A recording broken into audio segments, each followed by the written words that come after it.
I mean, you know, I want you to feel that you are an extremely valued member of the team, you know, one of the most senior people in the company. I'm not trying to edge you out. You know, you still have a very important, valued contribution to make.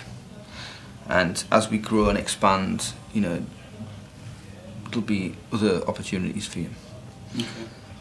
I mean, I don't know how you feel about this, but, you know... Well, I'm gutted, Hannah, do you know what I mean? Obviously gutted. You know, it doesn't... It's hard to feel valued at the moment. Is it? Yeah, to be honest. If sitting here it is, but, you know, life goes on. I thought I've made the right decision. Yeah. You are valued. Don't, you know, you definitely don't worry about that. In no uncertain terms, you're very, very highly valued. I know it doesn't appear like that at the moment, but you know, for me, it was a very, very, very tough decision. I have deliberated long and hard over this. It took me that long to come to a decision, because you're both so good at what you do. I haven't made this lightly, you know. Right. Okay. Okay. Cheers. Right. Cheers.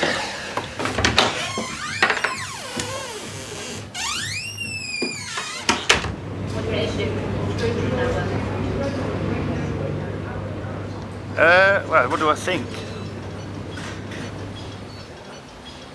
I think that Steve's made a mistake, but that's up to him, innit? Nothing else I can say, really. I never once thought I'd get it. I know I can do the job, but I didn't think that I would get it. It's just strange. And as I said, it's like there's two different feelings going on at the moment. One for John, and obviously I'm pleased I've got the job. Moved to another notch up the ladder. It's only Steve's job next.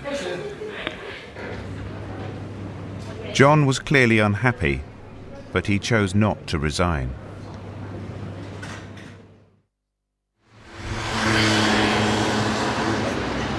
It was a few days before Christmas, and Steve's tills were literally overflowing. With the profits, Steve was hoping to expand the shop in the new year and had advertised for another new post, General Manager. Steve-O had decided to go for the job, and he asked me for a hand in writing the application letter. We were talking about earlier about the General Manager position. I just wrote a rough draft of a letter to apply for it, that's all. You want some advice from me? Well, just... We were talking earlier and you seemed to... I'm quite good at communicating face to face, but when it comes... Not thick or anything, but, You're not good at letters? Well, I am, but I just didn't understand what he said by apply formally, because I work with him every day. Yeah. I just felt a bit weird by applying formally. I'd have preferred just to stick my head in his door and say I'd like to apply, but... Yes. Not to worry. So let's see what you've written, shall we? Right. Steve, I wish to formally apply for the position of General Manager at the store. Can you read my handwriting there? Yes, yes. Is that alright? Yeah. I wish to formally apply for the position of General Manager of the store. Having been promoted to menswear manager in January of this year, I've continually tried to develop and evolve both the menswear team and shop floor. Looking forward to your reply. Stephen Elliott. Yeah, well, I think that's all right. I just think that maybe you could put another paragraph in. With some success, I think, may have had. Yeah. Well, let's just have a quick think about it. With the level of success. I think you could put a line in, could you not, about the fact that you've been heavily involved with the fact that it's a new shop. Yeah. It's a massive project that that you've helped oversee the largest department in the shop. Yeah. Scribble it down. I will do. What are you doing, doodling? Just trying to start somewhere. Okay. Well, let's say Psyche Department Store. I've got a secretary here, Rich. Alright, Psyche Department Store. 3 words, is that all you've got? Well, hang on a minute, I'm thinking, 4, aren't sorry. I? You don't have to use this. That's everything. Psyche Department Store. I don't think I'm feeling this, Richard. You don't think you're feeling it? No, not that, because I think he'll read it and he'll think that's not something I'd say at all. No, well, that is a problem. Well, I mean, I haven't been much help, have I, really? Not particularly much, no. Don't worry. Sorry about that. It's alright. Steve-O stood a better chance without my assistance. I wondered if Paul Smith would go for the job of general manager. Do you think you might apply for that general manager job? Thought about it. Thought about it. What, thought about it and decided not to? Thought about it, haven't decided yet. Really? Even though it's got to be in by this afternoon, I think. I think you might. Don't know. You'd be in a good position, wouldn't you? I would have thought I was the only person qualified in the shop today. Really? If it was internal, Yes. I suppose I'm the one with the most experience. And Yeah. because I'm a little bit older, I'm a little bit more away from the rest of the people. Yes, yes. But no, I have considered it, but I don't know whether I should or not. Afterwards, Steve-O was keen to find out what his rival had said to me. What have you got for me, Rich? Yeah, I've been talking to Paul. All right. Yes, yeah. And he said basically that he hasn't applied. Right. Yeah, but he thinks he might. He doesn't know what to do. Cheese, Rich. Was he asking why you were asking? No? Oh, right. No. I didn't tell him I knew anybody else was applying. Didn't you? Mum's the word, eh? I'm a man of discretion. Absolutely, absolutely. Because it loose lips.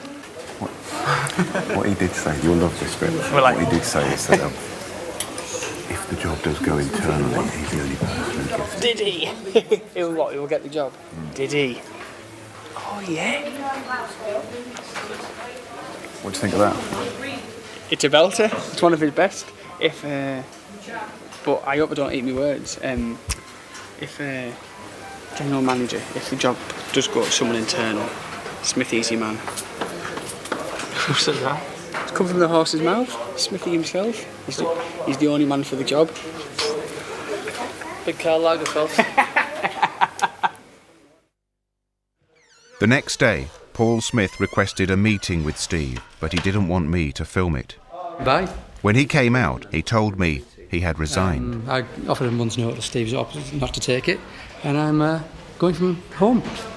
Yeah. This is it. Done. Finished. Gone. Au revoir. So I shall speak to you people soon. I was shocked. Paul was leaving. I wondered what had happened.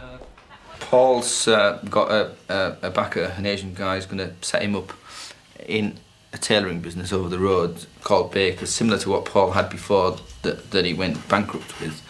But it's going to be direct competition to our tailoring business, and it's directly opposite. So I'd rather he just, wasn't here anymore. And he isn't. He's gone.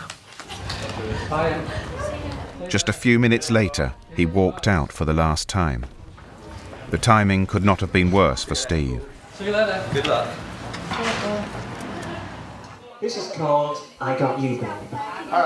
It just so happened that night was the staff Christmas party. Paul Smith was a noticeable absentee. They say we're young, but I don't know. Won't find out until we grow. Until that day, I'll just make do, and you'll have me, and baby, I'll have you. Tell me when to stop. I got you, babe. I wondered how Rob would react to Paul's departure. I love Paul. I mean, me and Paul are that close, and that's all I can say, Richard.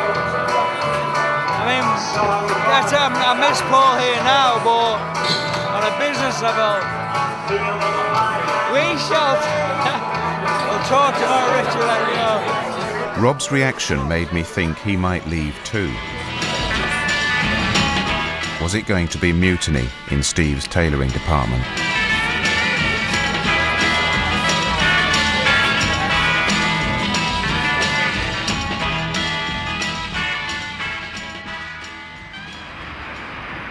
The next day at work, Rob requested a meeting with Steve.